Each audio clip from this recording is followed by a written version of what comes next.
Hey, I'm Jeremy. And I'm Josh. Welcome to our Observatory home. We both have an appreciation for older homes. You know, as the theme of our house tour is, it's stories of a neighborhood. So we're just another chapter in the story of 120 Ritchie. So yeah, we're the stewards of this house right now for this point in time. The house was built in 1907 for Samson Armstrong and his family. They lived here until about 1914, 1915-ish. After the Armstrong family, it was sold to the Thuring family. Mr. Thuring was a superintendent for a steel mill on the north side. He was also one of the founding members for the YMCA in the north side, which was an interesting local bit of information we learned whenever we were kind of putting our house history together for the house tour a few years ago. We had John Milton Henricks, who lived here. He was a piano dealer. We actually found an original advertisement for his piano studio downtown on Liberty Avenue. So that was pretty exciting to find.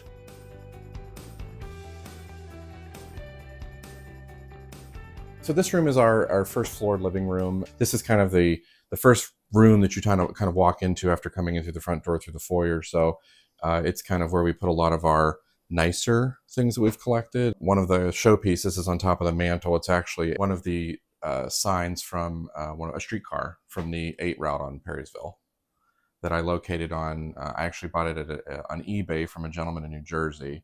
Had to fight for it. I did have to fight for it. I actually had to email, make phone calls to try to get it. But it was well worth it. It's nice to bring it, from New Jersey back to its home where it belongs. But a lot of the items are just things we've collected, things we've collected on travels. Well, I feel like we have the elephant in the room, the moose, the deer. I don't know. Oh, yeah. This is Hank. Hank I got at a antique store on Route 65.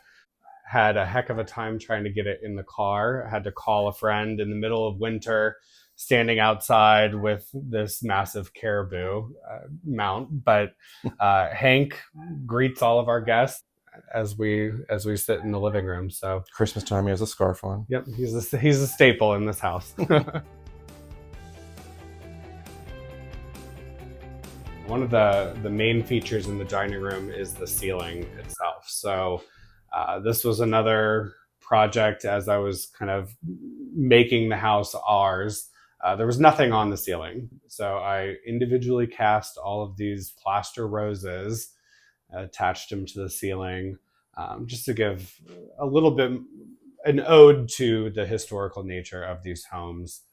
It was a lot of work, but well worth it. We actually purchased the dining room table from a furniture dealer in McKees Rocks. The table's actually from the same time as the house was built. So that's kind of why we were drawn to it, just because it's kind of bringing a piece of furniture that existed when the house was first built. They were recovered, but everything else is original. And we love the detail on the side of the table as well. So the desk here, we actually just purchased this past year from the Parador Inn on Western Avenue in the north side. I have been looking everywhere for an old secretary desk. This one kind of popped up on the auction block, and I saw it, and I bid, and I was bidding against a woman in Ohio who I later met when I went to pick up the desk. She was very nice, but very unhappy that she lost. A lot of this stuff, not all of it, but some of it was my grandmother's. Both Josh and I are very sentimental when it comes to family. So we have a lot of pieces here in the house that have that special meaning and a tie to somebody in our family. And we wanted to showcase it and honor them as best as we could. So this is the kitchen. When we moved in, kitchen was completely brand new. There's obviously things that we want to do over time, replace the floor, maybe reconfigure a little bit, but it was nice, purchasing a home, especially an older home, to not have the hassle of taking on a kitchen project. So this is our TV room.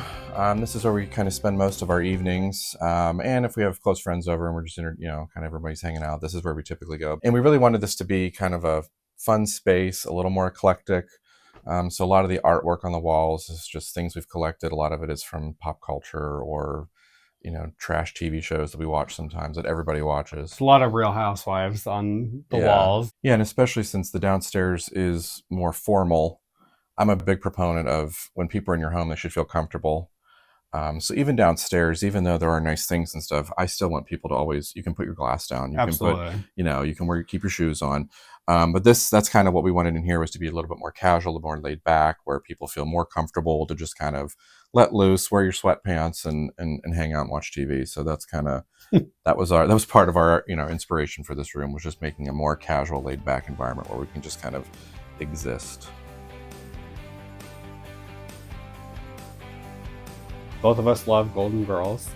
So this some is some of us more than some others. of us more than others. But this is an ode to Blanche Devereaux and her boudoir.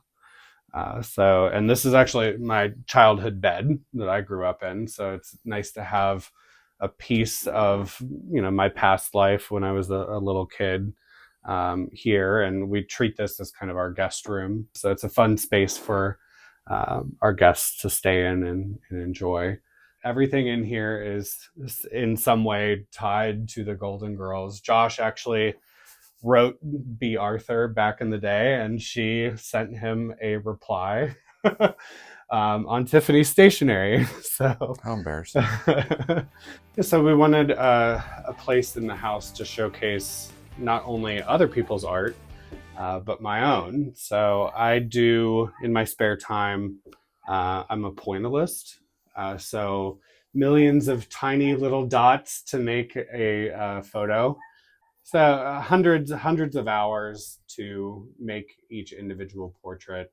And I primarily do it over the winter time, just because I can't be outside. I can't be in the garden doing planting and whatnot. So this is kind of my winter hobby of spending it with millions of tiny little dots.